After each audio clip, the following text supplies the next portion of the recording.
But I do want to say that with this torsion rod key, I was a little bit worried about it. Really worried about it. I took all yesterday trying to learn about it, and I was really scared because I've never done anything like this before. And Andrew, my cousin's helping me out. Just know that whenever you do this stuff, just read up on it. I'm posting this video because no one else has a video about this vehicle on it. But that torsion rod, you just gotta be careful taking the 5-ton puller off. But after that, you need that. You need that, or you need the torsion rod remover, which is really expensive, but the 5-ton puller is cheap. You need that. I mean, you'll be good. I still don't know if we're going to be able to get everything on, but it's just one step at a time. I mean, it's not rocket science. You just got to do your research, be safe, and you'll be fine. So, and it's fun. If you mess up, it's a $2,500 truck, so it really doesn't matter in the end. All right. Also, don't try and use a C-clamp, because that's what happens. It will not work. And we got an 8-inch over there too, and that bent just as well.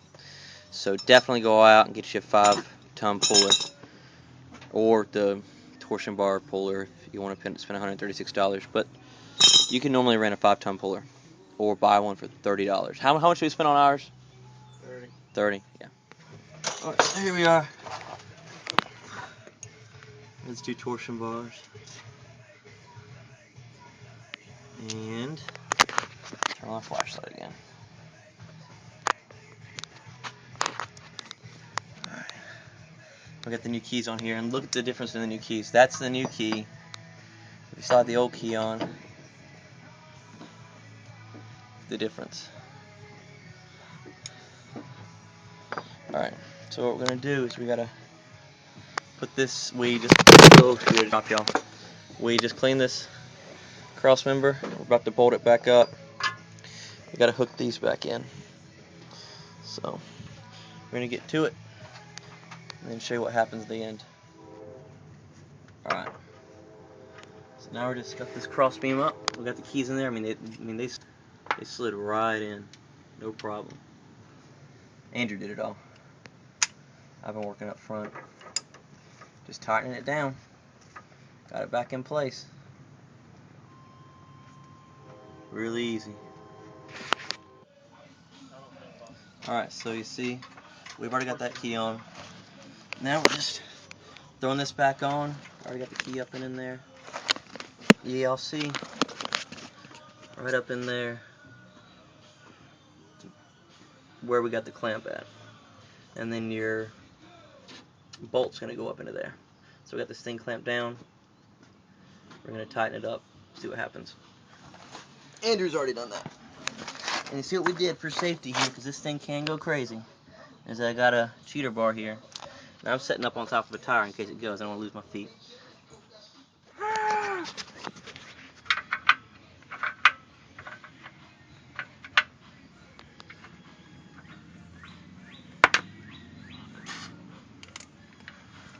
Is it on as hard as a left hand?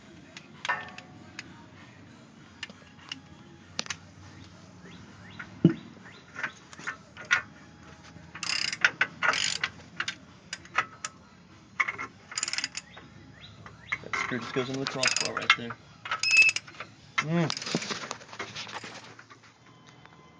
Alright, so there it is. Everything's back on. And one more thing I did want to tell y'all is here's the old key. Just so you know, it sits under there like this. And when you put that 5-ton, it goes right in there. And your bolt's already sitting in there. 5-ton pushes that up, and then it relieves that one. So that's how it actually works. Alright, a few quick thoughts. After this weekend and working on the truck, I just wanted to pass a few thoughts on to you. I'm here at work at the end of the day. I was just thinking about it. A few things. First, safety is first and foremost whenever you're doing this. I was really concerned that as much power is stored up in that torsion bar as it's cranked down by that key. I was really afraid that it would pop and it would just go. That's why you saw me sitting on top of the tire, and that's why you saw me getting as far away from it as possible with that cheater bar. And I did that because the guy who sold me the lift, um, his name's Jimmy. He told me this story about a guy who actually had the truck up on a lift in a shop, and not just on jack stands. And he was working on it, and the torsion bar just popped, and the guy got his head split open from top to bottom, and blows everywhere. It's just a horrible experience. So that really got me wary of doing this job. So be safe. Make sure you stay out of the way. Make sure that you don't crank that thing down too quickly. And I'll always make sure you have good jack stands, good jack. I'll always be safe. Just follow common sense. You'll be all right. Another thing that I wanted to show you is the cost of a 5-ton puller versus the torsion bar tool. This is what they recommend to do this job. Is This is a 5-ton, or this is a torsion bar unloading tool. As you can see here, you got a lot of different things here just on Google. And you can see the cost. 108, 120. Down here's the cheapest, 189, and there it is. Well, you go to the 5-ton puller, and you get better prices. And this is again a 5-ton puller, much cheaper. $31, $25. So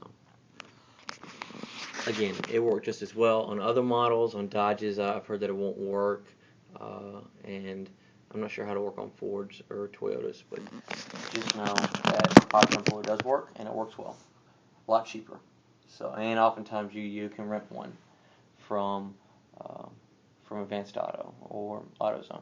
All right. Hope this was helpful to you. It was helpful. I know it would have been helpful to me. And good luck.